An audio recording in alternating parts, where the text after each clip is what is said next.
अस्सलाम वालेकुम। आज हम एक्सरसाइज 4.1 स्टार्ट कर रहे हैं। क्वेश्चन नंबर 2 जिसके अंदर हमने सब्ट्रैक्शन करनी है। ए बी सी मैट्रिसेस हमें दिए गए हैं, हमने ए माइनस बी फाइंड करना है।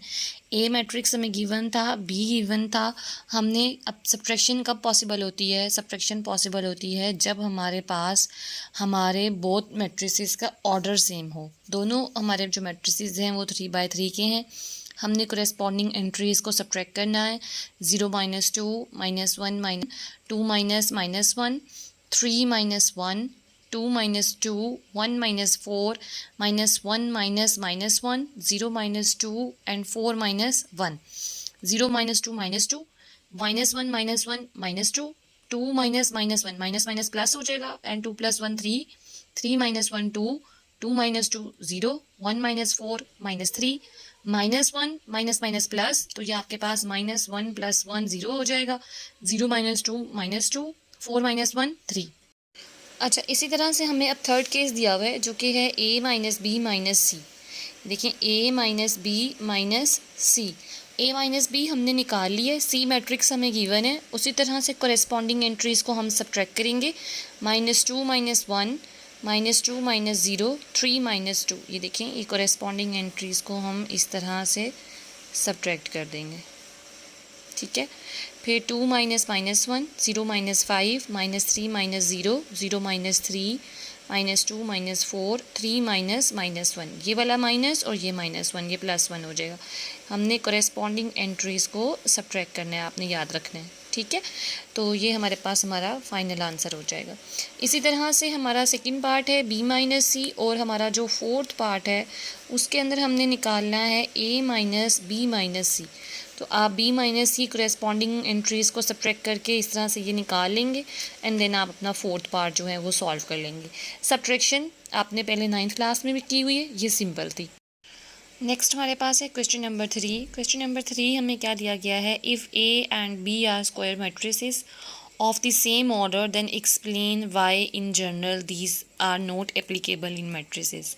क्या कहा गया है? जो हमारे मैट्रिसेस हैं वो हमें स्क्वायर मैट्रिस दिए गए हैं, उनका ऑर्डर भी सेम है, तो बताएं कि भाई क्यों ये अलजबराइक फार्मूलाज हमारे मैट्रिसेस के अंदर होल्ड नहीं करते। सबसे पहली रीज़न हमारे पास यहाँ पे लिखी हुई है, क्या है? Matrix multiplication is not commutative in general. Commutative means के A B not equals to B A, ठीक है। जब हम इन्हें मल्टीप्लाई करेंगे ये इक्वल नहीं आना चाहिए। सेकेंड रीज़न जो है वो हमें यहाँ पे एक नोट दिया हुआ है, power of square matrices are define as, कि अगर आप ए स्क्वायर निकालते हैं इसका मतलब है कि आप ए को ए से ही मल्टीप्लाई कर रहे हैं। ए क्यूब का मतलब है आप ए को 3 टाइम्स मल्टीप्लाई कर रहे हैं। ए एन मीन्स कि आप ए को n टाइम्स जो है वो मल्टीप्लाई कर रहे हैं। अच्छा, तो हम अपने पहले पार्ट को करते हैं। पहले पार्ट के अंदर हमने सबसे पहले लेफ्ट हैंड साइड कंसीडर की है, a plus B whole square, क्योंकि हमने पढ़ा था कि a स्क्वायर का मतलब है हम a को 2 टाइम्स मल्टीप्लाई करेंगे। तो यहाँ पे हमने a plus B whole square को 2 टाइम्स लिख लिया। अब हम इसको मल्टीप्लाई करेंगे, तो मल्टीप्लाई करने के लिए हम a को a से, ठीक है, फिर a को b से, b को a से और फिर b को b से मल्टीप्लाई करेंगे। अब ऑलरेडी हमने पढ़ लिया कि ए बी जो है वो बी ए के इक्वल नहीं है क्योंकि कम्यूटेटिव नहीं है। अगर ये दोनों इक्वल ही नहीं हैं तो ए बी को जब हम ऐड करेंगे तो वो इक्वल नहीं होगा 2ab के। तो यही हमारे पास रीज़न है कि इसको हमने ए स्क्वायर लिख दिया, ये A B as it is, B A as it is, B B से मल्टीप्लाई होकर बी स्क्वायर बन गया। लेकिन क्योंकि जब ये दोनों ही इक्वल नहीं हैं तो हमारे पास ये पूरी की पूरी टर्म इसके इक्वल नहीं आएगी। तो मेन रीज़न क्या है कि मैट्रिक्स इसके अंदर मल्टीप्लिकेशन लॉ जो है वो होल्ड नहीं करता, कम्यूटेटिव नहीं है, इस वजह से हमारे पास ये होल्ड नहीं करता, ठीक है। अगर हम इसी को सेकंड पार्ट देखें तो वो हमारे पास सेम यही फार्मूला है, बस क्या है, प्लस की जगह माइनस है। तो सेम इसी तरह से करेंगे हम, ठीक है। तो ये हमारे पास जो प्लस का साइन था इसकी जगह पे माइनस का साइन आ जाएगा इस तरह से। तो ये जो आपकी वैल्यूज़ हैं ये आपके पास माइनस बनेंगी। लेकिन जब ये दोनों इक्वल हैं ही नहीं, वही रीज़न सेम रहेगी, क्योंकि हमें माइनस 2ab आपके सामने चाहिए। जब ये दोनों इक्वल हैं ही नहीं तो minus A B minus B A not equals to minus 2ab। तो सेम आपके पास ये फर्स्ट पार्ट की तरह है। पार्ट के अंदर भी सेम हमने यही करना है कि a प्लस बी को a माइनस बी से हमने मल्टीप्लाई करना है। लेफ्ट हैंड साइड a से मल्टीप्लाई होगा, ए बी से मल्टीप्लाई होगा ए बी, और नेगेटिव साइन है, बी ए से मल्टीप्लाई होगा बी ए, और बी बी से मल्टीप्लाई होगा तो बी स्क्वायर। अगेन आपकी रीज़न वही रहेगी कि जब ए बी इक्वल है ही नहीं बी ए के। देखें, अगर ये इक्वल होते तो आपके पास ये क्या है, minus A B plus B A. ठीक है, अगर ये इक्वल होते तो आप क्या करते कि बी ए की जगह पर ए बी लिख देते और ये कैंसिल होके ज़ीरो बन जाता। लेकिन क्योंकि जब ये इक्वल हैं ही नहीं तो आपके पास इनका जो सब्ट्रैक्शन है वो भी ज़ीरो के इक्वल नहीं होगी, और जब वो ज़ीरो के इक्वल नहीं होगी तो ये टर्म कभी भी ए स्क्वायर माइनस बी स्क्वायर के इक्वल नहीं आएगी। तो आपकी मेन रीज़न यही है कि आपके पास जो मैट्रिसेस हैं वो नॉट कम्यूटेटिव हैं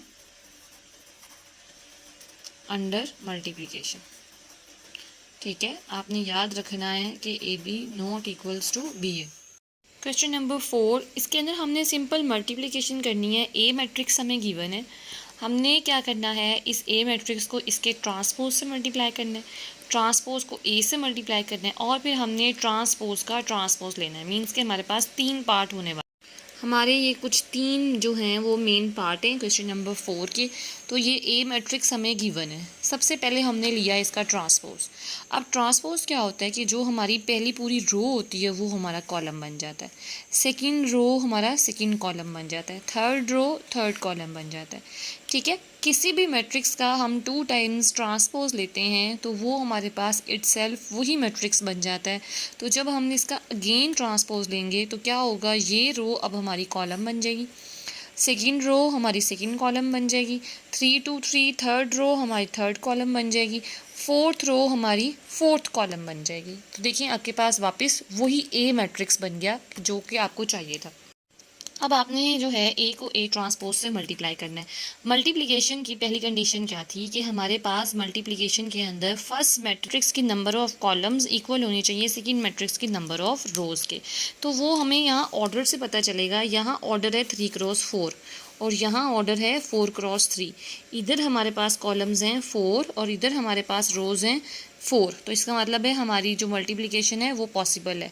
ये ए मैट्रिक्स के अंदर हमारे पास 3 रोज़ हैं 4 कॉलम्स हैं, जबकि इसमें 4 रोज़ हैं 3 कॉलम्स हैं। तो ये हमारे पास number of columns and number of rows same होनी चाहिए, तो हमारा फाइनल मैट्रिक्स 3/3 का बनेगा।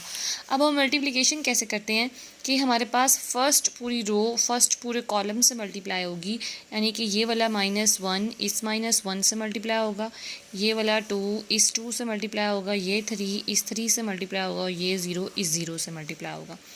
तो 1 1 द 1, 2 2 द 4, 3 3 द 9, और 0 को 0 से मल्टीप्लाई करेंगे 0 आएगा। 9 और 1 10 और 4 14। ठीक है, सिंपल मल्टीप्लिकेशन है। इसी तरह से हमने फर्स्ट रो को सेकंड कॉलम से मल्टीप्लाई करना है। -1 को 1 से मल्टीप्लाई करेंगे -1, 2 0 द 0, 3 2 द 6, 0 को -2 से मल्टीप्लाई करेंगे 0, 6 में से 1 सब्ट्रैक्ट कर दें 5 आ जाएगा। नेक्स्ट आपके पास -1 को -3 से मल्टीप्लाई करेंगे 3, 2 5 द 10, 3 3 द 9, और 0 को किसी भी नंबर से मल्टीप्लाई करें तो 0, 10 और 9 19, और 3 22। तो आपने इसी तरह से अपनी मैट्रिक्स मल्टीप्लिकेशन करनी है और ये आपका फाइनल देखें 3/3 का मैट्रिक्स बन जाएगा। अब जो इसका देखें थर्ड पार्ट था वो ये हो गया, जो आपने ए ट्रांसपोज निकालना था। फर्स्ट पार्ट था ए इंटू ए ट्रांसपोज निकालें, and the second part is again आपने अब ए ट्रांसपोज को ए से मल्टीप्लाई करना है। ए ट्रांसपोज जो मैट्रिक्स है उसका ऑर्डर आपके पास है 4 क्रॉस 3, और ए जो मैट्रिक्स है उसका ऑर्डर है 3 क्रॉस 4। तो जो फाइनल मैट्रिक्स बनेगा वो आपके पास 4 क्रॉस 4 का बनेगा। इसी तरह के आपके पास MCQs भी आते हैं, तो आपने ऑर्डर को माइंड में रखना है।